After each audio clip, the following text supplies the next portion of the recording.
Esta noche en Periférico 1313 continuaremos una conversación iniciada la semana pasada con el doctor Enrique Ochoa, presidente del Comité Ejecutivo Nacional del PRI, quien ha sido funcionario en la Comisión Federal de Electricidad, en el Tribunal Electoral del Poder Judicial de la Federación, abogado y economista. Aquí en Periférico 1313.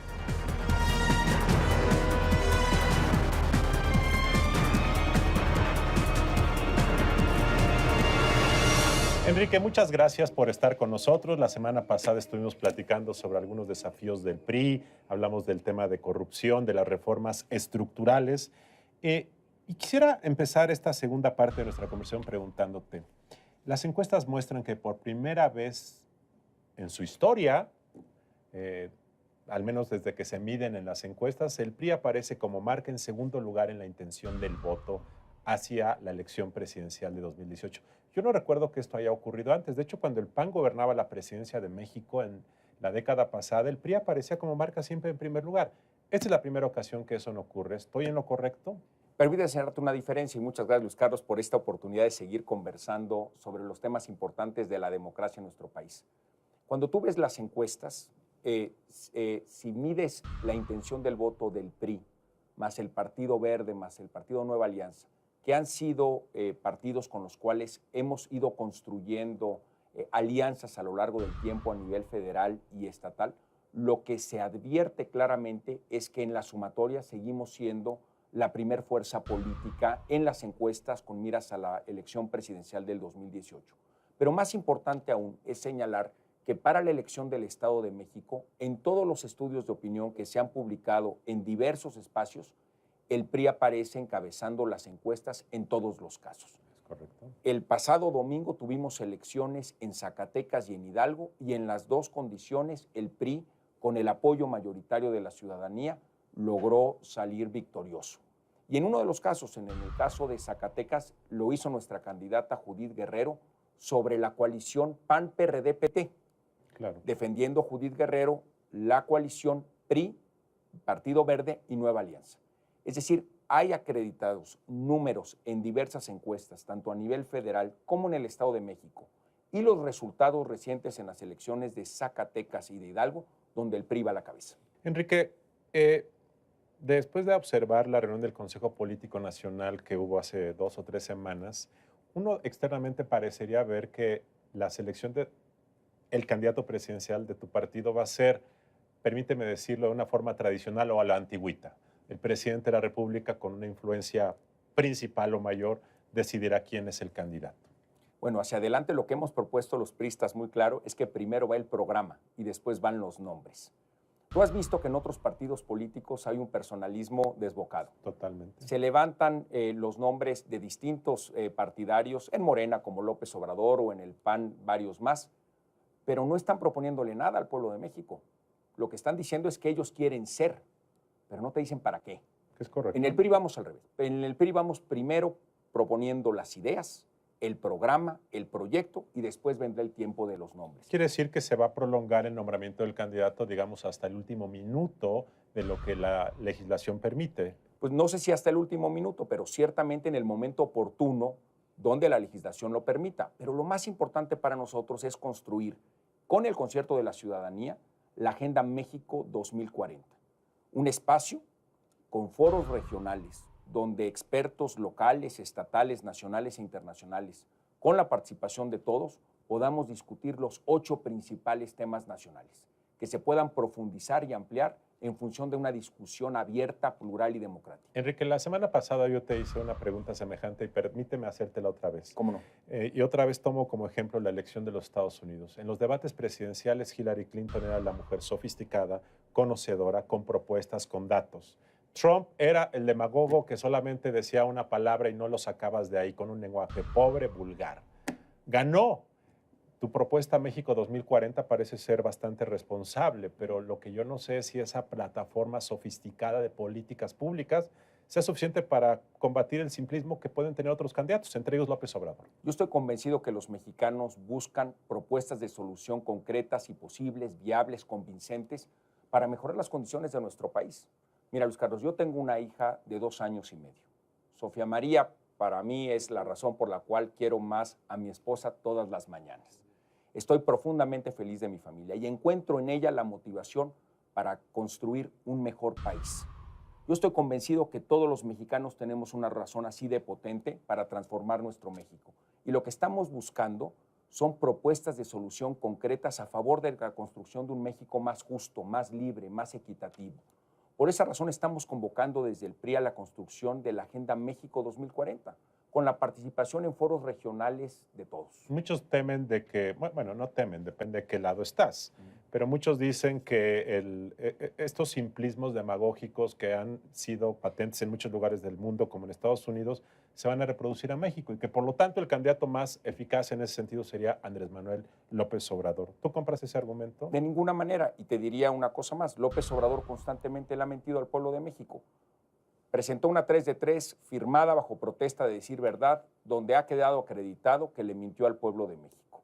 Es desconcertante López Obrador. ¿Cuántas veces lo escuchamos, Luis Carlos, cuando éramos más jóvenes, decir que los medios de comunicación no le dejaban espacio para presentar ante la opinión pública sus ideas y sus propuestas? Lo mismo dijo Trump. Sin embargo, cada vez que a mí me invitan a un programa como el tuyo, y que mucho te agradezco, o cada vez que yo reto a López Obrador a debatir, López Obrador rehúye al debate. Con malos chistes y con excusas un tanto repetitivas, simplemente no le quiere ofrecer a la ciudadanía la oportunidad de, en un contexto democrático, contrastar ideas. ¿A qué le teme López Obrador? ¿Por qué antes decía que no se le invitaba a los medios y ahora que todos los medios lo invitan y que los dirigentes de los partidos políticos lo emplazamos al debate? ¿Por qué no quiere debatir? ¿Acaso teme que no puede explicar de dónde ha vivido durante 2 décadas? ¿De qué ha vivido López Obrador? ¿Cuáles son sus ingresos? Porque en su declaración 3 de 3, pues dice que no tiene tarjeta de crédito, tarjeta de débito, ingreso, bienes en propiedad, no renta. ¿De qué vive? Es increíble, es impensable. Y en ese sentido yo creo que vale la pena contrastar. Los partidos políticos estamos en una democracia listos para debatir, para proponer y para ofrecer soluciones de puertas abiertas a la ciudadanía. Da la impresión de que, es lo que estamos da la impresión de que a muchos de sus seguidores no les importa eso. Es decir, que así como le perdonaron a Trump no presentar su declaración de impuestos, lo cual me parece gravísimo, a López Obrador le permitan o le toleren muchas de estas cosas y con que gente como tú lo señale y otros lo señalen, no importa en el debate que está ocurriendo en México. Pero somos muchos más los que pensamos que es necesaria una alternativa transparente, responsable y cuidadosa que permita a México dar la transformación potente que estamos buscando. Por esa razón nosotros convocamos a la ciudadanía en su conjunto. No importa qué partido político respaldes, no importa qué convicción ideológica tengas. Lo que importa es que eres un mexicano que quiere construir un mejor país para ti, para tus hijos, para tus nietos. Convocamos a que se discutan las ideas, que se establezcan las propuestas y las acciones concretas, de corto, mediano y largo plazo, que nos permitan transformar mejor a nuestro país. Y lo estamos proponiendo a partir de una base sólida. Las reformas transformadoras del presidente de la República nos han puesto en condiciones de más creación de empleo, de tarifas de telecomunicaciones más bajas, con una reforma educativa que le multiplica las oportunidades de atención y de educación de calidad a más niñas y niños en nuestro país. Pero queremos dar un paso más. ¿Por qué esa narrativa no ha permeado en la opinión pública? Yo creo que nos ha faltado capacidad de comunicarla mejor. Y también es muy importante hacer un alto en el camino y reflexionar sobre cómo esa agenda transformadora necesita un nuevo impulso. Y necesitamos atender a sectores de la población, a las mujeres y los hombres en el país que no han encontrado respuestas en las políticas públicas recientes y que quieren un cambio más profundo. Enrique, ¿tú crees que el factor Trump sea un elemento importante en la campaña presidencial mexicana de 2018? Creo que es uno de los retos que tenemos enfrente como país y ciertamente la convocatoria es que lo enfrentemos con éxito, con trabajo, con talento, pero sobre todo con unidad. Que podamos enfrentar este reto internacional que tenemos enfrente a partir de nuestros principios fundamentales en política exterior que nos han dado resultado en el pasado, juntando a las mejores mentes del país y que podamos construir en este escenario de reto una gran oportunidad de desarrollo futuro. Por cierto, López Obrador dijo que se uniría a Enrique Peña Nieto hace algunos días en una entrevista para defender a México frente a Trump. Así es. Pero ve lo importante que es el reto en función de la unidad y de la convocatoria de trabajo conjunto. Si Trump tomara posiciones agresivas en contra de México, me imagino deportar mexicanos en la frontera, ir y sacar gente de la cárcel y ponerlos en Tijuana. ¿tú crees que los candidatos o los aspirantes a candidatos debiesen tomar una postura igualmente agresiva? ¿Qué es lo que crees que el auditorio, los electores están esperando de quien aspira a ser el futuro presidente o presidenta de México? Acciones muy claras, y así lo tenemos que ofrecer desde los partidos, desde el gobierno, desde la sociedad civil en su conjunto. Primera, lo que el PRI está proponiendo es acciones de unidad nacional a favor de la defensa de los máximos intereses del país. Empezando por defender los derechos fundamentales de nuestros connacionales que viven en los Estados Unidos.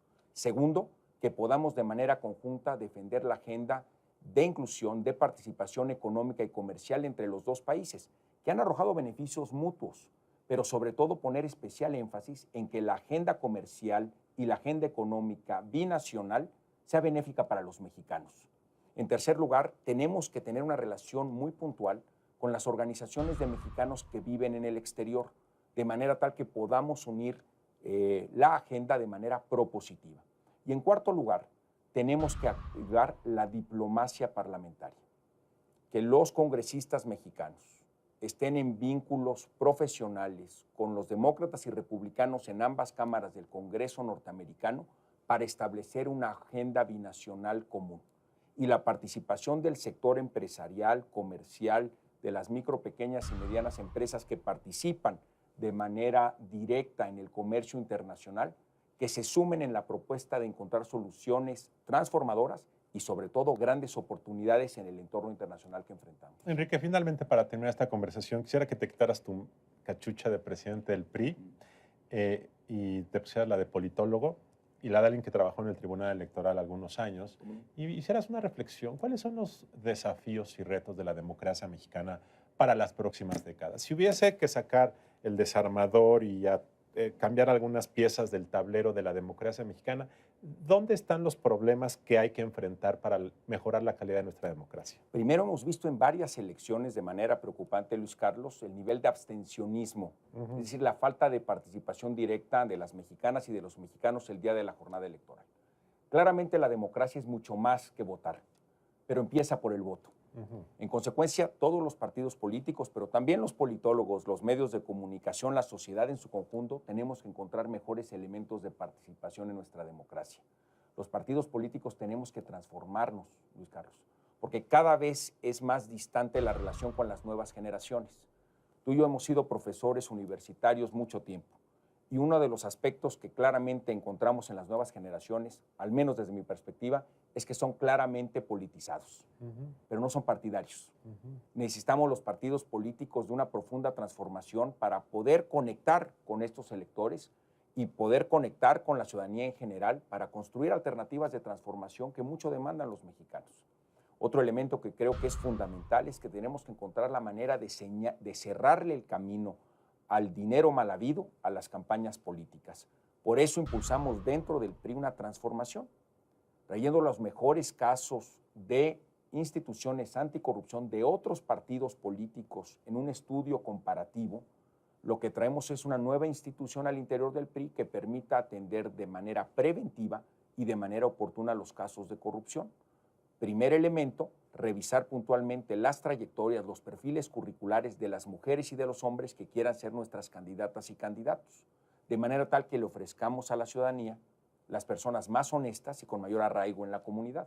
Y en segundo lugar, que esa institución anticorrupción levante las señales de alerta oportunamente cuando quede registrado que algún gobierno local, estatal o federal o funcionarios de cualquier partido político hagan mal uso del recurso público, porque los casos extremos de corrupción que todos queremos combatir para que los corruptos terminen en la cárcel y regresen el dinero que se robaron, tienen que prevenirse y tienen que atacarse de manera oportuna. Enrique, muchas gracias por estar con nosotros. Te deseamos muy feliz año nuevo, sobre todo supongo te deseamos o tus partidarios te desean mucho éxito electoral en 2017, pero sobre todo queremos que esto sea el preámbulo para una buena elección presidencial en 2018. Muchas gracias y muy buenas noches. Gracias, Luis Carlos. Lo mejor para el siguiente año y el cierre de para ti, toda tu familia y para todo el auditorio de Periférico 13. Muchas gracias, muy buenas noches.